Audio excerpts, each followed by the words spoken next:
اعوذ باللہ من الشیطان الرجیم بسم اللہ الرحمن الرحیم والعصر ان الانسان لفی خسر الا الذین آمنوا وعملوا الصالحات وتواصوا بالحق وتواصوا بالصبر۔ محترم ناظرین، آپ کا میزبان سید فرحت عباس آج کے پروگرام مذاکرہ کے ساتھ حاضر خدمت ہے۔ میرے ساتھ آج کے اس پروگرام میں مہمانان گرامی ہیں جناب مولانا فدا حسین بخاری صاحب، اور ان کے ساتھ تشریف فرما ہیں جناب مولانا حجت الاسلام والمسلمین سید نجم الحسن نقوی صاحب۔ اس سے قبل کہ جو موضوع گزشتہ کئی پروگراموں سے چلا آ رہا ہے، جس کا عنوان خواتین کے حقوق ہے،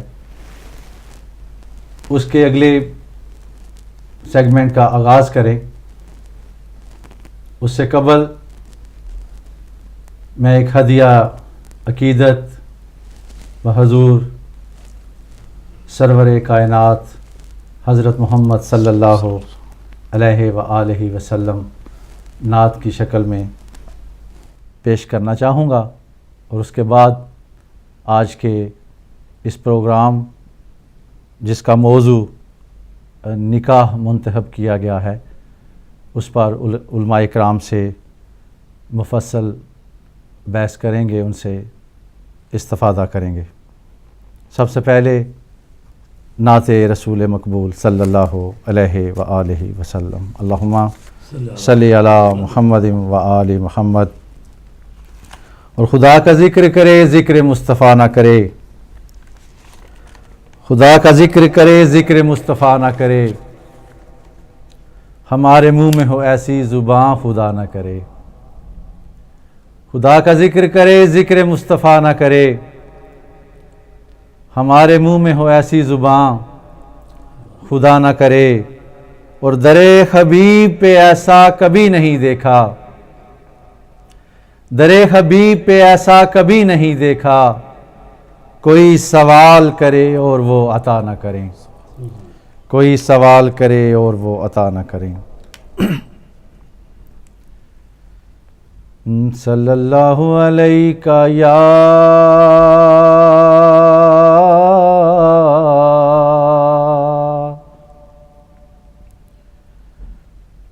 یا رسول اللہ،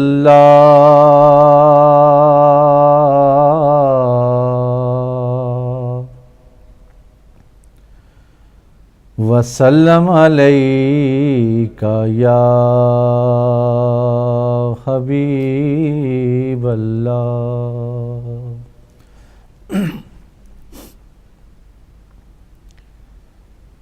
میرے دل میں ہے یاد محمد صلی اللہ علیہ وآلہ وسلم، میرے دل میں ہے یاد محمد،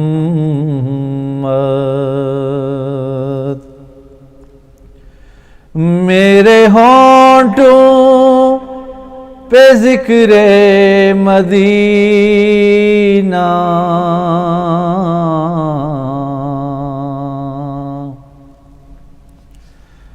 تاجدار حرم کے کرم سے آ گیا زندگی کا کرینہ،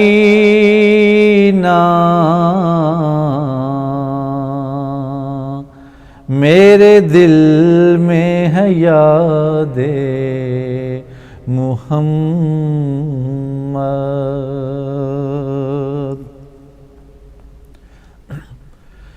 میں غلام غلامان احمد،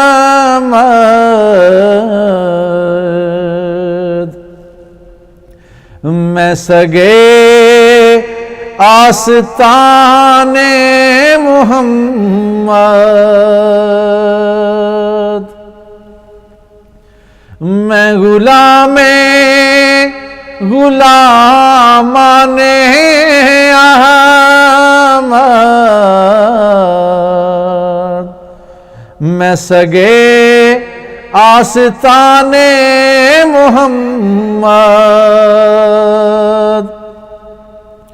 قابل فخر ہے موت میری،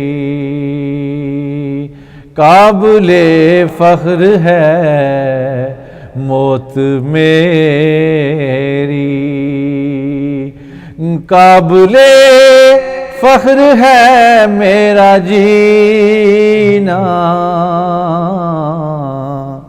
میرے دل میں ہے یاد محمد،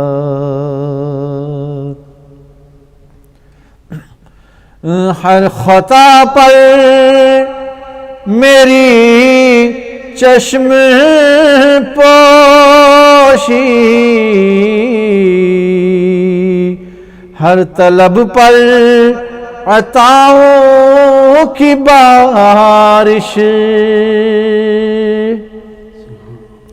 ہر خطا پر میری چشم پوشی، ہر طلب پر عطاؤں کی بارش، مجھ گناہگار پر کس قدر ہیں، مجھ گناہگار پر کس قدر ہیں، مہرباں تاجدار مدینہ،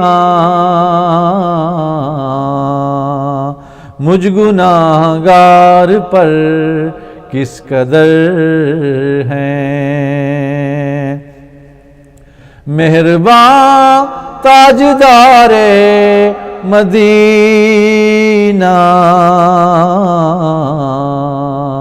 میرے دل میں ہے یاد محمد،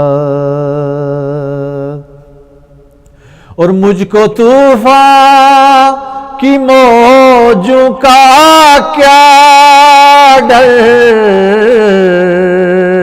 وہ پلٹ جائیں گی رخ بدل کر، ہو وہ پلٹ جائیں گی رخ بدل کر،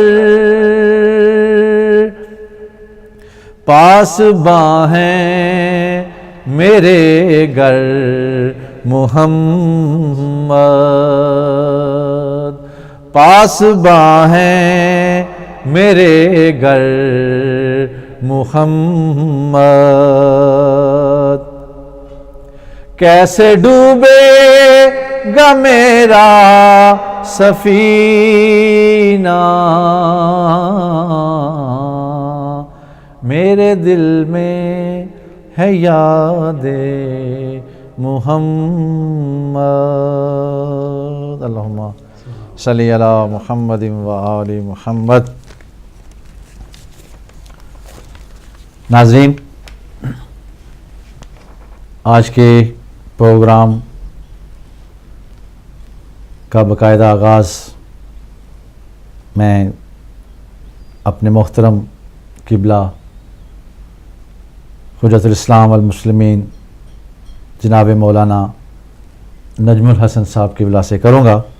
قبلہ صاحب، آج کا موضوع جیسا کہ پہلے میں نے عرض کیا ہے کہ نکاح ہے، اس کے ضمن میں آپ سے پوچھنا چاہوں گا کہ فلسفہ ازدواج کیا ہے؟ اعوذ باللہ من الشیطان الرجیم، بسم اللہ الرحمن الرحیم۔ میں دو جہت سے بحث کرنا چاہوں گا۔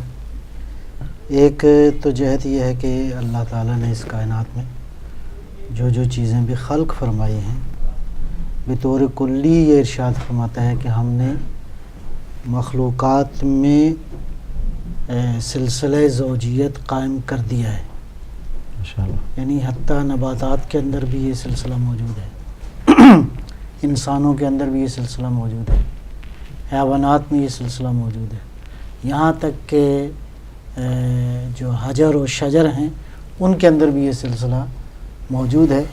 اس میں سورہ یاسین کی آیہ مبارکہ ہے، سبحان الذی خلق الازواج کلھا، اللہ پاک ہے کہ اس نے ہر شے میں زوجیت کا ماشاءاللہ، سلسلہ، سبحان ہر اللہ، شے، سبحان خلق الازواج کلھا۔ اس کے بعد آگے تشریح کی ہے، فرمایا مما تنبت الارض، جو چیز بھی زمین سے نکلتی ہے نمو حاصل کرتی ہے اس میں بھی یہ سلسلہ موجود ہے، ومن انفسہم، اور انسانوں میں بھی یہ سلسلہ موجود ہے، ومما لا يعلمون، اور یہاں تک کہ بہت ساری مخلوقات ایسی ہیں کہ تم نہیں جانتے، سبحان کہ تمہاری اندیکھی ہیں، تمہارے وہم و گمان میں بھی وہ مخلوقات نہیں ہیں، تو ان ساری مخلوقات کے اندر یہ سلسلہ زوجیت جو ہے وہ ماشاءاللہ، موجود، یعنی کہ ہر چیز کا وہ جو کہا جاتا ہے کہ جوڑا پیدا کیا گیا ہے، جوڑا پیدا کیا ماشاءاللہ، بلکہ اس کو اگر موجودہ سائنسی علوم کے حوالے سے دیکھا جائے تو یہ بھی جو نیگیٹو و پازیٹیو کا آپس میں ملاپ ہے وہ بھی اسی زاویے میں ہے کہ دو ہم جنس چیزیں ان کا ملاپ غیر فطری ہے اور دو مخالف جنسوں کا ملاپ عین فطری ہے۔ ماشاءاللہ، تو ایک تو بات یہ ہے کہ خالق ہستی نے اس عالم فطرت کے اندر، اس عالم خلق کے اندر سلسلہ زوجیت کو قائم فرمایا ہے، یہ بات سمجھنا پہلے مرحلے میں بہت ضروری ہے۔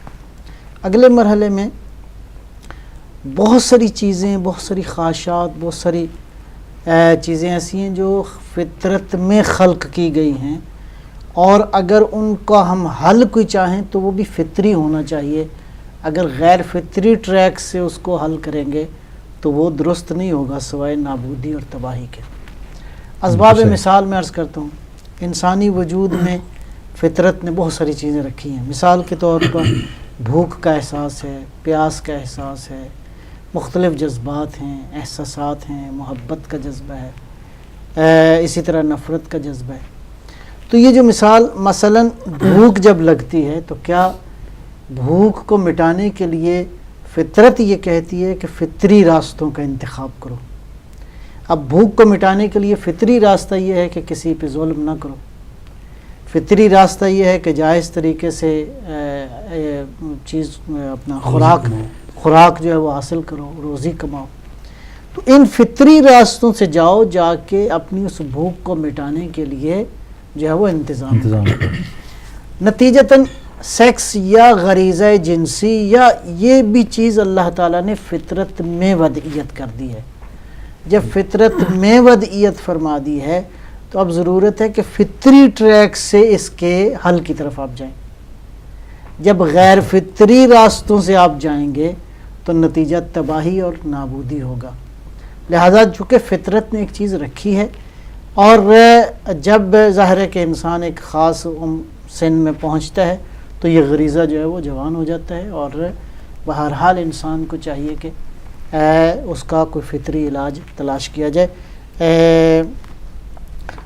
روایت ہے نبی اکرم صلی اللہ علیہ وسلم سے، فرمایا یا معاشر الشباب من استطاع منکم فلیتزوج فإنہ اغض للبصر واحسن للفرج من لم یستطع فلیصم فإن الصوم لہ وجاء۔ خوبصورت حدیث ہے۔ ارشاد فرمایا، جوانوں کو خطاب کیا ہے کہ جب تم قابل ہو جاؤ، تم میں استطاعت پیدا ہو جائے تو پھر شادی کرو، یعنی یہ نہیں کہ شادی نہ کرو۔ ترغیب دلائی گئی ہے کہ اگر کوئی نوجوان اس سن پہ پہنچتا ہے اور ممکن بھی ہے، اس کے لیے حالات بھی میسر ہیں، استطاعت موجود ہے، استطاعت مالی بھی اور باقی ساری استطاعت اور توان جو ہے موجود ہے، تو تمہیں چاہیے کہ شادی کرو، اس لیے کہ آنکھوں کی بصارت کو غض بصر کرنا، گناہوں سے بچنا، انحرافات سے بچنے کا بہترین ذریعہ یہی ہے کہ تم شادی کر لو. واحسن للفرج، ظاہر ہے کہ وہ جو غریزہ جنسی ہے، سیکس ہے، اس کی حفاظت کا ذریعہ بھی یہی شادی ہے. ماشاءاللہ.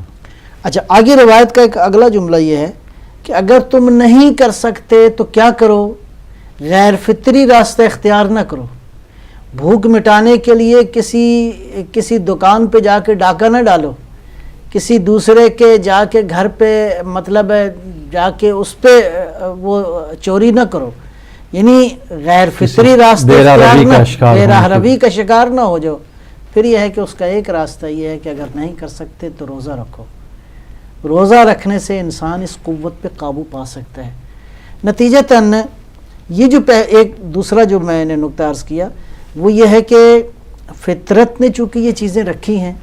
میں ایک اور اس کی مثال دیتا ہوں. اس کی مثال یہ ہے کہ پانی ہے.